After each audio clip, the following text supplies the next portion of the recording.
Olá, queridos irmãos, graça e paz a todos. Mais uma vez, estamos juntos aqui para meditarmos numa porção da Palavra de Deus. E hoje eu estou aqui diante de Romanos, capítulo 13.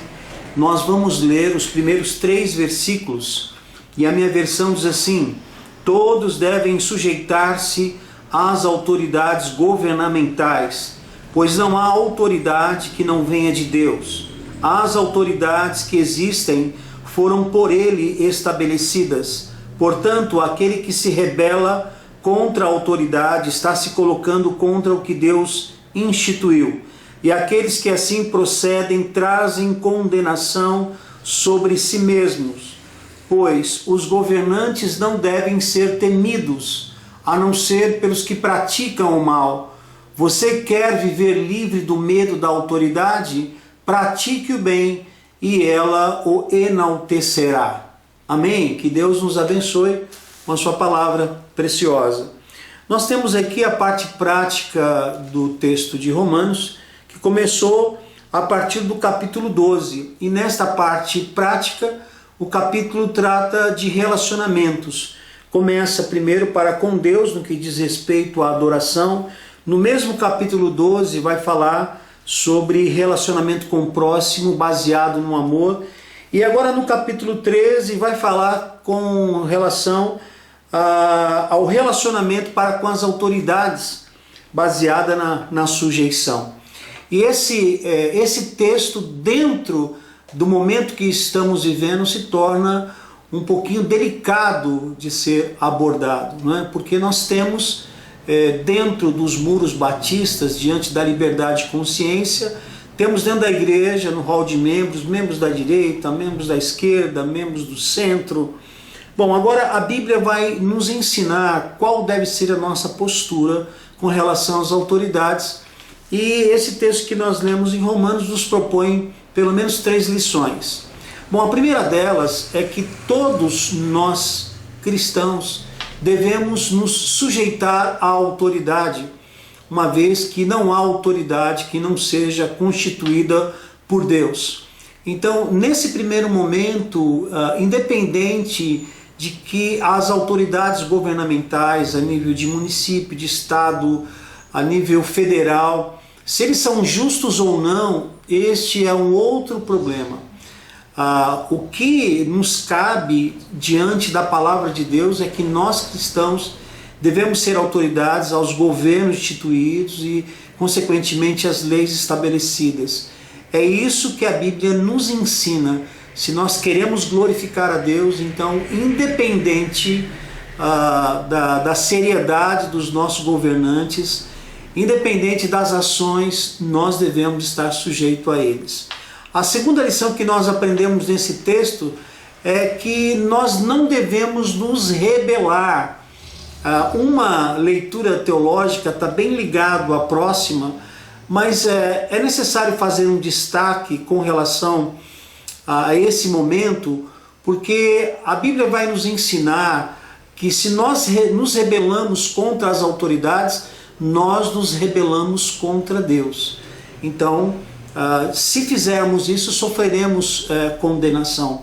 Quando nós olhamos para as Escrituras Sagradas, mais exatamente no tempo da igreja, quando nós percebemos ali os governantes opressores, né, que perseguiam os cristãos, nós não temos nenhum texto ou nenhum momento que vai nos mostrar algum movimento que se insurgia contra o governo presente. Muito pelo contrário, o apóstolo Paulo ensinou a igreja a sofrer os danos.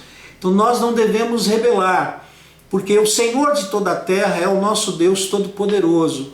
Então nós vamos direto ao chefe, nós vamos direto ao Senhor Deus. As causas que nós temos, nós recorremos ao Senhor. E terceiro ensino desse texto é que nós não devemos temer as autoridades. E eu quero ampliar essa aplicação. Não devemos temer as autoridades, nem os danos que sofremos por fazermos parte da sociedade ou da comunidade governada pelos líderes que foram colocados por Deus.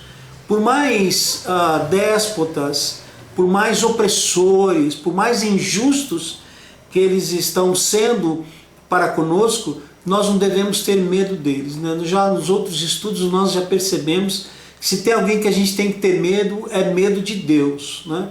Não devemos temer. A única recomendação aqui, além de não temermos as autoridades, é praticarmos o bem. Quando nós praticamos o bem, nós estamos isentos de todo o dano causado pelos nossos governos. Enfim, nós concluímos então que nós percebemos que o Senhor Jesus, quando veio falar ali no Sermão da Montanha, quando ele veio compartilhar sobre aqueles rebeldes, desertores, aquele povo que estava às vezes conversando sobre como poderiam se insurgir contra os governos romanos, o Senhor Jesus ensinou sobre a pirâmide invertida. E ele falou que bem-aventurado é os mansos, bem-aventurados são os pobres, bem-aventurados os humildes, bem-aventurados, enfim, são os últimos. E nós aprendemos então que nós dependemos do Senhor Deus Todo-Poderoso e não dependemos de qualquer governo. A minha orientação pessoal como pastor à nossa igreja é que nós não devemos perder o foco. Quando nós nos envolvemos muito com a questão política do nosso país, nós temos frustrações, nós temos angústias. Então, independente do seu partido, vista a camisa de Jesus, seja embaixador de Deus e assim você não sofrerá tanto. Curva a sua fronte, feche teus olhos, vamos orar pelo nosso país e orar pelo nosso papel enquanto cristãos nesta sociedade. Senhor da glória, louvado e exaltado seja o teu santo e bendito nome. Graças nós te damos pelo teu grande amor, por tua grande misericórdia e porque estamos inseridos, ó Deus, neste contexto social e político. E por isso, ó Deus, nós reconhecemos que seja da tua vontade que façamos diferença enquanto cristãos. Ao mesmo tempo que nós apresentamos todos os nossos governantes, ó Deus, poder executivo, legislativo, judiciário, no teu altar, rogando-lhe, ó Deus, que o Senhor intervenha, que o Senhor faça a diferença, que o Senhor tenha compaixão e misericórdia do teu povo. E ao mesmo tempo que nós apresentamos, nós suplicamos-te pelo nosso papel enquanto crentes, que nós não venhamos a escandalizar o teu nome, nos envolvendo com política, ó Deus, a ponto de darmos maus testemunhos, mas que nós possamos representá-lo independente das circunstâncias. Nós oramos agradecidos em nome de Jesus. Amém. Amém. Forte abraço, que Deus o abençoe.